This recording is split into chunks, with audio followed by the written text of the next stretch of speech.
नमस्कार बंधुओं, आज आपके सामने जीवन की एक महत्वपूर्ण समस्या जिसे कहते हैं संतान समस्या, उसके विषय में कुछ प्रकाश डालना चाहता हूँ। जीवन में संतान का बहुत बड़ा महत्व है।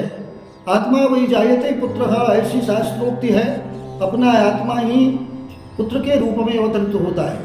पुत्र हो अथवा पुत्री हो, दोनों का समान महत्व है। दोनों एक ही स्वरूप होते हैं, अर्थात वंश परंपरा को आगे बढ़ाने वाला। विवाह संस्कार का भी एक ही लक्ष्य है। वह लक्ष्य होता है संतानोत्पत्ति। संतानोत्पत्ति अगर न हो तो आगे संस्कृति बढ़ती नहीं है, संसार आगे को बढ़ता नहीं है, और अपनी कुल परंपरा भी आगे को बढ़ नहीं पाती है। कुल परंपरा के क्षय हो जाने से संपूर्ण का संपूर्ण वह जो कुल है, खानदान है, वह नरकगामी होता है, ऐसा शास्त्र कहते हैं। महर्षि अगस्त्य के जीवन में, चूंकि वो ब्रह्मचारी थे, ब्रह्मचर्य व्रत का पालन करते थे, एक बार कहीं जाते समय उनके पूर्वजों ने उनको दर्शन दिया। एक स्थान पर कुएं में लटकते हुए बहुत से ऋषि दिखाई दिए। एक वृक्ष की डाली से लटक रहे थे नीचे को। उन्होंने प्रश्न किया, महाशयों आप कौन हैं और इस प्रकार आप क्यों लटक रहे हैं? उन्होंने कहा कि मैं आपका पूर्वज हूं। अगर आप हमारे पूर्वज हैं तो इस प्रकार क्यों लटक रहे हैं? उन्होंने कहा, आपकी कोई संतति भविष्य में नहीं होने वाली है, ऐसा आपने व्यवस्था कर रखा है, क्योंकि आप विवाह नहीं कर रहे हैं। अगर आपकी संतान होगी तभी हम सुखी हो पाएंगे और तभी इस कष्ट से हमारी मुक्ति होगी। उसके बाद ही महर्षि अगस्त्य ने अपना विवाह भगवती लोपामुद्रा से किया। मैंने यह प्रसंग इसलिए सुनाया कि जीवन में संतान की बहुत बड़ा महत्व है। अब मैं आप पर प्रकाश डालना चाहता हूं कि यह संतान हमें अगर जीवन में प्राप्त नहीं हो रही, या किसी भी व्यक्ति के जीवन में संतान का अभाव है, तो क्यों है? पहली बात तो यह है कि देखना पड़ता है कि पुरुष और स्त्री मिलकर के ही संतानोत्पत्ति में कारण बनते हैं। उसमें अगर स्त्री में रजधर्मिता नियमित नहीं है, अगर मासिक धर्म समय पर नहीं आ रहा, तो निश्चित रूप से जैसे किसी वृक्ष में पहले पुष्प आता है उसके बाद ही फल होता है, उसी प्रकार से इसको पुष्पधर्मिता भी कहते हैं। यह जो है संतान प्राप्ति का एक प्रमुख भूत लक्षण है। उस समय, जिस समय रजधर्मिता होती है, उस समय बच्चेदानी का मुंह खुलता है और फिर पति के साथ संसर्ग करने के बाद संतानोत्पत्ति की आशा की जाती है। लेकिन अगर धर्मिता ही ठीक न हो, मासिक धर्म ही ठीक न हो, तो फिर उसमें बहुत बड़ी बाधा उत्पन्न हो जाती है। मैं एक निवेदन करना चाहता हूँ, अगर श्रावणी नक्षत्र हो और उस नक्षत्र में काले एरंड, अर्थात जिसको रेण कहते हैं देहात में, काले एरंड की जड़ को किसी सूत्र में बांधकर अगर स्त्री अपने कमर में बांधे तो निश्चित रूप से उसकी रजधर्मिता नियमित हो जाती है, और साथ ही उसमें संतान धारण की क्षमता में भी वृद्धि हो जाती है।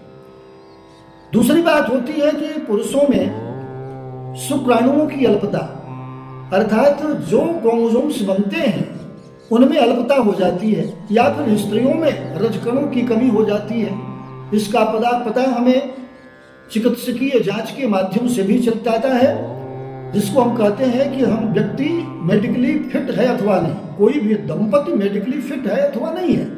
अर्थात ऐसा तो नहीं कि पुरुष में कमी है या फिर स्त्री में कमी है। अगर उसमें कमी है, दोनों में से किसी में कमी है, तो उसको दूर करना परमावश्यक है। पुरुष के लिए चाहिए, अगर ऐसी बात है तो वह किसी वैद्य से संपर्क करके उसको पूर्ण कर सकते हैं।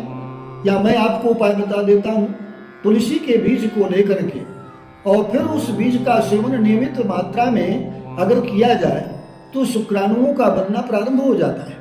इसी प्रकार से कुछ ऐसी औषधियां हैं जिनके सेवन से शुक्राणुओं की जो अल्पता होती है वो समाप्त हो जाती है। उसी प्रकार के से स्त्रियों में भी अगर रजकणों का अभाव है तो उसको दूर करने के लिए भी आयुर्वेद में बहुत अच्छी औषधियां हैं। किसी भी आयुर्वेद के वैद्य से संपर्क करके आप उसको दूर कर सकते हैं। प्रेतादिक कारण भी, जैसे कुल में जन्म लेते ही किसी संतान की मृत्यु हो गई, किसी कन्या की मृत्यु हो गई, वह अगर किसी भी कारण से प्रेत योनि में गया, तो प्रेत योनि में जाने के बाद सबसे पहला कार्य होता है उसका कि जिसके गर्भ से जन्म लिया है उसके द्वारा ही, अर्थात उसके आगे के कार्य में बाधा डालना, चाहे वो संतान संबंधी हो चाहे अन्य किसी कारण से हो, संतान में बाधा उत्पन्न करना उसका मूल कारण हो जाता है। तो इन प्रेतालिक बाधाओं से भी अगर बाधा है तो उसे भी दूर किया जा सकता है। उसके दूर करने का उपाय है कि नियमित रूप से आप भगवान शिव की आराधना करें, या आप एक लोटे पानी को लें, उस पानी में थोड़ा सा गुड़ मिश्रित कर दें, डाल दें, 2-3 बूंद मधु टपका दें, 2-3 बूंद देसी घी डाल दें और उसमें पक्की धार घोल दें उस पानी में।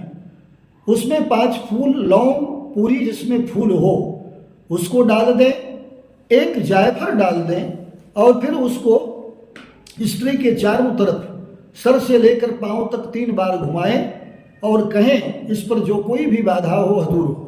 उस जल को ले जाकर अर्धरात्रि में किसी चौरास्ते में गड्ढा खोदकर उसमें डाल दें, उधर देखें नहीं, वापस लौट आएं और हाथ पांव धोकर ही घर में प्रवेश करें। ऐसा करने से इस प्रकार की बाधाओं से मुक्ति मिल जाती है, प्रेतालिक बाधाओं से निवृत्ति हो जाती है। यह मात्र एक बार करने से नहीं, रविवार और मंगलवार को कम से कम 5 रविवार 5 मंगलवार ऐसा करने से इन बाधाओं से निवृत्ति हो जाती है। दूसरी बात जो मैं आपको बहुत महत्वपूर्ण बता रहा हूं, अगर कुल परंपरा में किसी अविवाहित कन्या के गर्भ से गर्भपात कराया गया हो तो सबसे बड़ा कारण बनता है, उससे बड़ा दूसरा कोई कारण प्रेतालिक बाधा का नहीं होता है। इसलिए उसको उपास्त करना, उसको दूर करना बहुत जरूरी हो जाता है। अन्य बाधाओं में जैसे ग्रहजनित बाधा है, अगर कुंडली में, जातक की कुंडली में यह योग है कि उसमें संतान का अभाव है तो उसको दूर करने के लिए हमें उपाय करना पड़ता है, संतान गोपाल स्तोत्र आदि का पाठ करवाना पड़ता है, करना पड़ता है, तब जाकर उस बाधा से निवृत्ति मिल पाती है। ग्रहों की शांति करानी पड़ती है। ऐसा करने से भी हमें संतान की प्राप्ति हो जाती है। वर्तमान समय में और पूर्व जन्म में हम जो कर्म कर रहे हैं उन कर्मों के प्रभाव से भी संतान का अभाव जीवन में देखा गया है। पूर्व जन्मार्जित कर्मों के कारण भी ऐसा होता है कि इस जन्म में हमें संतान की प्राप्ति नहीं हो पाती। तो इसको हम क्या करें? तो उसके लिए कई ऐसे व्रतों का विधान किया गया है। उन व्रतों के करने से और मंत्र जप कराने से अथवा करने से उस प्रकार की बाधा से हमें मुक्ति मिल जाती है और भगवान प्रसन्न होते हैं तथा जातक के या व्यक्ति के जीवन में पुत्र आदि की संभावना बन जाती है। हर गृहस्थ के घर में कोई न कोई कुल देवता अवश्य होता है। अगर कुल देवता का पूजन नियमित रूप से हो रहा तब तो ठीक है। अगर कुल देवता का पूजन नियमित रूप से नहीं हो रहा तो कुल देवता की रुष्टता भी कभी कभी इसमें बाधा पड़ती है, बाधा बन जाती है।